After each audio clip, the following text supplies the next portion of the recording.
ED और आयकर की एक नई पहचान, जानोगे तो आश्चर्य होगा।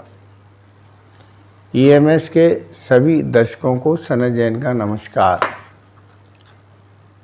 भारत में कहा गया है अति सर्वत्र वर्जते, और ईडी और आयकर विभाग की जो अभी अति हो रही है उससे यदि सबसे ज़्यादा नुकसान भारत में किसी को हो रहा है तो वो जांच एजेंसियों की जो निष्पक्षता है उसको लेकर लोगों को अब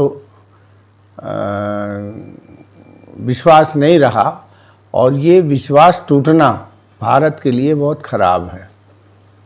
अभी कल छत्तीसगढ़ के मुख्यमंत्री ने कहा कि ईडी और आयकर कुत्तों की तरह सूंघते हुए निकलते हैं और किसी के भी ऊपर हमला कर देते हैं। और आज यही बात राजस्थान में भी राजस्थान के मुख्यमंत्री अशोक गहलोत ने कही।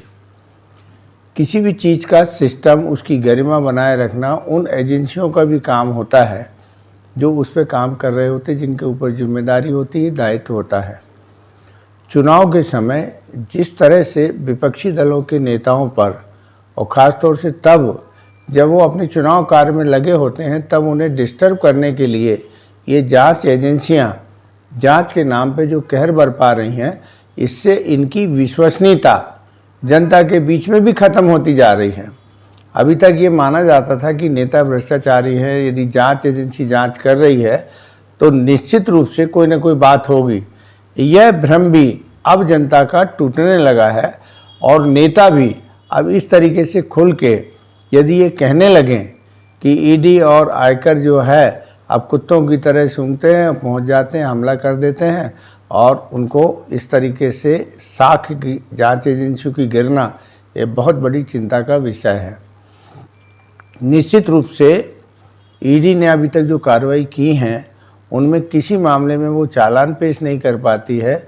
महीनों महीनों तक सबूत ढूंढते रहते हैं, लोगों को गिरफ्तार कर लेते हैं, और उनका चुनाव कार्य के रूप में स्पष्ट अब आम जनता को भी समझ में आने लगा है कि इनका उपयोग चुनाव के लिए हो रहा है, इनको बदनाम करने के लिए हो रहा है, इनको प्रताड़ित करने के लिए हो रहा है। यह स्थिति बहुत ख़राब है। एक समय था जब सीबीआई को तोता बताया था सुप्रीम कोर्ट ने कि ये तोता की तरह वही बोलती है जो सरकार इससे बुलवाना चाहती है।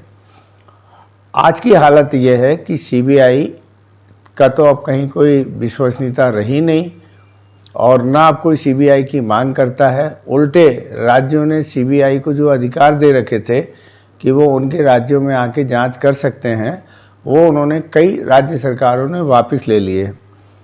अब जो थोड़ा मोड़ा ईडी का एक मनी लॉन्ड्रिंग वाले मामले में ऐसा था कि ईडी का एक भय बना हुआ था, ईडी की एक जांच प्रक्रिया और ईडी के ऊपर लोग विश्वास कर रहे थे।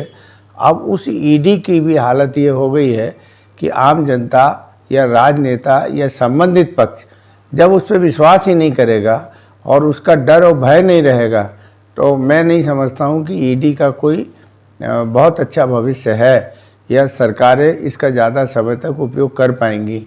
लेकिन जो उनकी निष्पक्षता खत्म हुई है वो चिंता का सबसे बड़ा कारण बन गया है। आयकर विभाग हर ट्रांजैक्शन पे नज़र रख सकता है। सारे ऑनलाइन खाते हैं, 50,000 से ऊपर का कोई भी लेन देन होता है वो ईडी और आयकर विभाग के अधिकारी जान सकते हैं, और इसकी सूचना बैंकों को आयकर विभाग और उनको भी देनी पड़ती है। इसके बाद भी जब 100-100, 200 करोड़ रुपए की नकदी लोगों के यहाँ से बरामद होती है, तो भी कहीं ना कहीं आयकर के कामकाज पर या ईडी के कामकाज पर सवाल उठते हैं। ये ठीक है कि जनता जवाब मांग नहीं सकती और जनता को जवाब दिया भी नहीं जाता है, मीडिया हम जवाब मांगता नहीं है, लेकिन जिस तरीके से निष्पक्षता जांच एजेंसियों की ख़त्म हो रही है, ये भारत की लोकतांत्रिक व्यवस्था के लिए वो कोई बहुत अच्छे संकेत नहीं है।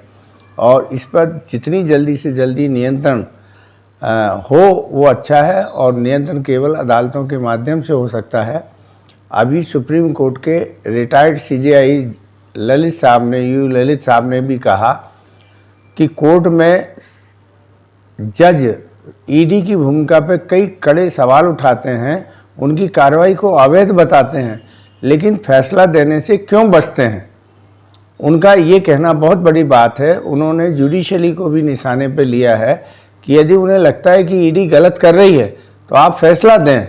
फैसला क्यों नहीं दे रहे हैं आप भी केवल मीडिया का एक पार्ट बन जाते हैं कि आपने ईडी को लताड़ा, आपने ईडी को ये कहा वो कहा, लेकिन फैसला जब आप नहीं देते हैं और कोई रेमेडी नहीं देते हैं, जमानतें नहीं देते हैं, ईडी के कहने पर तारीख पे तारीख जब आप देते चले जाते हैं तो ऐसी माखौल उड़ाया जाता है।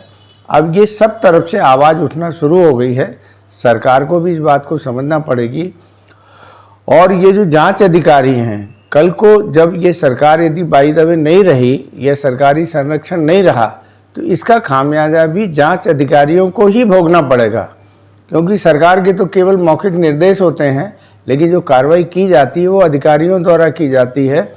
और भारतीय संविधान में अधिकारियों की भूमिका तय है, और जिस दिन ये तय होना शुरू हो जाएगी तो अधिकारियों को भी बहुत परेशानी का सामना करना पड़ सकता है। तो जांच एजेंसियों की बनी रहे साख और लोग उनके ऊपर विश्वास कर सकें, विश्वास बना रहे, यही हमारे लिए सबसे बड़ी आज की ज़रूरत है। धन्यवाद।